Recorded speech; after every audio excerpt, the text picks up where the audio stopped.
जय हिंद दोस्तों, आप सभी का स्वागत है। आज हम लोग बात करेंगे आरआरबी टेक्नीशियन के लिए। देखिए, एग्जाम डेट आए हुए काफ़ी समय हो गया है, लेकिन बहुत सारे बच्चों के मन में ये कन्फ्यूजन चल रही है कि हम लोग किस नोट से पढ़ें, किस बुक से पढ़ें, किस टीचर से पढ़ें। देखिए, इतने दिन आपने ऐसे ही फालतू में निकाल दिए हैं। बहुत सारे टीचर जो हैं, जो आप लोगों को टारगेट भी दे रहे हैं, तो आप लोग उनके चक्कर में भी अपने पैसा और समय दोनों बर्बाद कर रहे हैं, जबकि आपको उससे मिल कुछ नहीं रहा है। तो आप लोग ऐसा बिल्कुल ना करें। आप अपने साथ खिलवाड़ क्यों कर रहे हैं? क्योंकि आप भी जानते हैं एक लिमिटेड टाइम मिला है तैयारी करने के लिए। अगर एएलपी वाले बच्चों का देखें तो भाई उनके लिए तो समय बहुत ही कम है। तो टेक्नीशियन वाले बच्चों के लिए तो बहुत अच्छी बात है कि पहले एएलपी का एग्जाम होगा, उसके बाद टेक्नीशियन का होगा, तो थोड़ा बहुत टाइम ज़्यादा मिल गया है। तो आप लोग ऐसा ना करें। जो भी आपके पास नोट्स है, जो भी आपके पास इस समय मौजूद हैं, चाहे मैथ का हो, चाहे रीजनिंग का हो, चाहे साइंस का हो, आप उसी से तैयारी करना शुरू कर दें।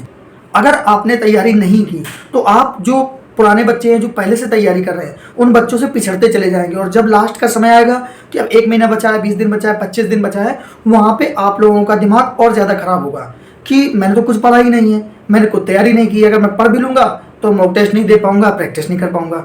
मतलब ऐसे बहुत सारे प्रश्न आपके तैयार हो जाएंगे।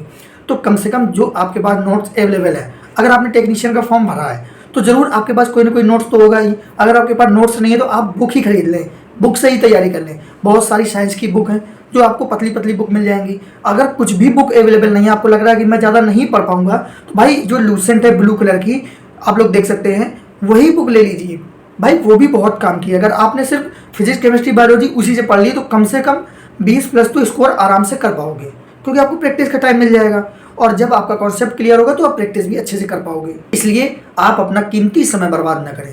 मैंने बहुत सारे बच्चों को देखा है, बहुत सारे लोगों को कमेंट देखा है कि मैं ये बुक ले लूँ या इस बुक से पढ़ लूँ, अब क्या करूँ? भाई अब स्ट्रेटजी में बदलाव करने का समय नहीं है। अगर आप साइंस की तैयारी कर रहे हैं तो जितना जल्दी जल्दी आप उसको रीड करेंगे, जितना जल्दी जल्दी रिवाइज कर पाएंगे, उतना ही आपके लिए बेस्ट होगा। अगर आपने अब बुक बदल दी, कोई भी बुक आप पहली बार पढ़ेंगे, आप अच्छे से उसको रीड ही नहीं कर पाएंगे और इतनी तेज़ी रीड भी नहीं कर पाएंगे कि बहुत जल्दी जल्दी अपना सिलेबस खत्म कर दें। और इस चक्कर में आपको ज़्यादा टाइम देना पड़ेगा, और ज़्यादा टाइम दिया वैसे ही मैथ रीजनिंग का समय कम हो जाएगा और प्रैक्टिस वहाँ की कम हो जाएगी। भाई मैथ रीजनिंग का सॉलिड नंबर होता है। अगर वहाँ पे आपने थोड़ी सी भी लापरवाही बरती तो आप और बच्चों से पीछे हो जाओगे। इसलिए ऐसी गलती ना करें, आप अपनी तैयारी करते रहें। अब बुक्स, नोट्स इनके चक्कर में ना पड़े, अपनी तैयारी कंटिन्यू रखें, किसी के टारगेट के चक्कर में ना पड़े। आपको टारगेट कौन देगा भाई? आपके पास पूरा सिलेबस मौजूद है, आपके पास दिन भी मौजूद है कि इतने दिन बचे हैं, डेट भी मिल चुकी है। अब आपको किस टारगेट की ज़रूरत है?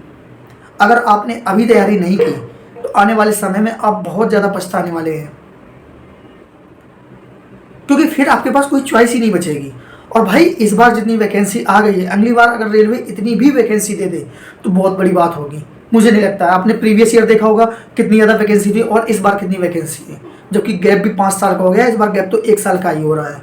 तो आप लोग ये बहुत बड़ी गलती कर रहे हैं, जितने भी रेलवे की किसी भी एग्जाम की तैयारी कर रहे हैं, चाहे वो ग्रुप डी की हो, चाहे एएलपी की हो, चाहे आरपीएफ हो, चाहे एनटीपीसी हो, किसी भी एग्जाम की आप तैयारी कर रहे हैं, तो आप लोग ऐसे गलती बिल्कुल भी ना करें। मैंने बहुत सारे बच्चों को कमेंट भी देखे हैं। बहुत सारे बच्चे तो ये भी कमेंट करते हैं कि मैंने इनकी टारगेट सीरीज ले ली, मेरे रुपए बर्बाद चले गए, मुझे कुछ नहीं मिल रहा है। भाई रुपए तो बर्बाद गए, कोई बात नहीं, 200-300 रुपये कोई मायने नहीं रखते हैं, लेकिन साथ ही समय जो आपका बर्बाद गया वो बहुत कीमती है।